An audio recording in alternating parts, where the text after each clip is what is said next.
की आराधना उपासना तीनों लोक के प्राणी करते हैं। भगवान शंकर ने, ये भगवान शंकर के जो आभूषण विभूषण हैं, गोस्वामी जी कहते हैं ये सब भगवान शिव जी को विभूषित कर रहे हैं, शिव जी को एकदम सुंदर बना रहे हैं।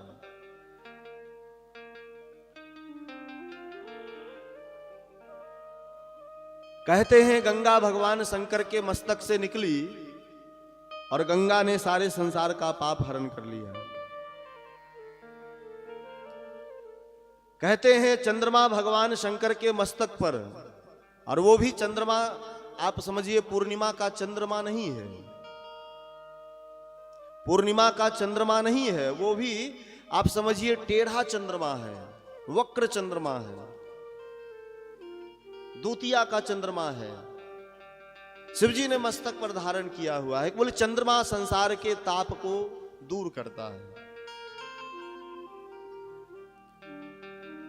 पार्वती जी ने संसार के लिए श्री राम कथा का प्रवचन भगवान शिव जी के द्वारा करवाया, जिससे सारे संसार के पाप ताप सबका हरण होता है। भगवान शंकर ने जहर को गले में उतारा, विष पी करके गले में उतारा। शिव जी बताते हैं जीवन में एक संकल्प होना चाहिए, जीवन में एक प्रण होना चाहिए, और वो क्या हो? तो शिव का जीवन बताता है कि जीवन में ऐसा प्रण करो कि इस मानव शरीर से, इस जीवन में जितना हो सके आप परोपकार के कृत्य करें, आप परमार्थ के कार्य करें। और परमार्थ युक्त क्रिया जब आप करते हैं तो भले ही ऐसा लगेगा कि ये गलत है, ऐसा नहीं होना चाहिए, लेकिन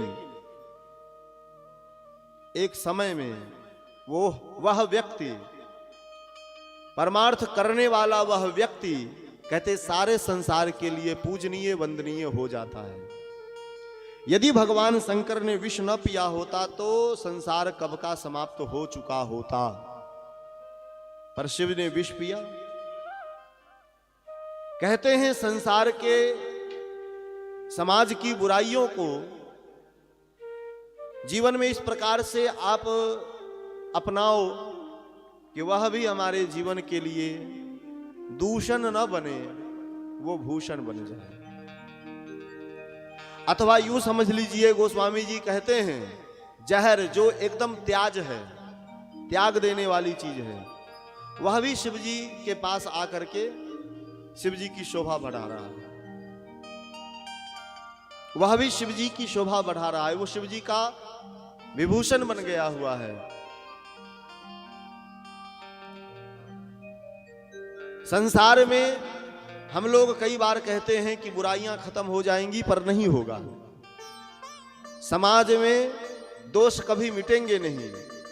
तो मानस जी का दर्शन है कि समाज में बुराइयां रहेंगी, मनुष्य में बुराइयां रहेंगी, संसार में बुराइयां रहेंगी, क्योंकि दुनिया बनी ही है अच्छाई से और बुराई से। तो वो वस्तु भी हमारे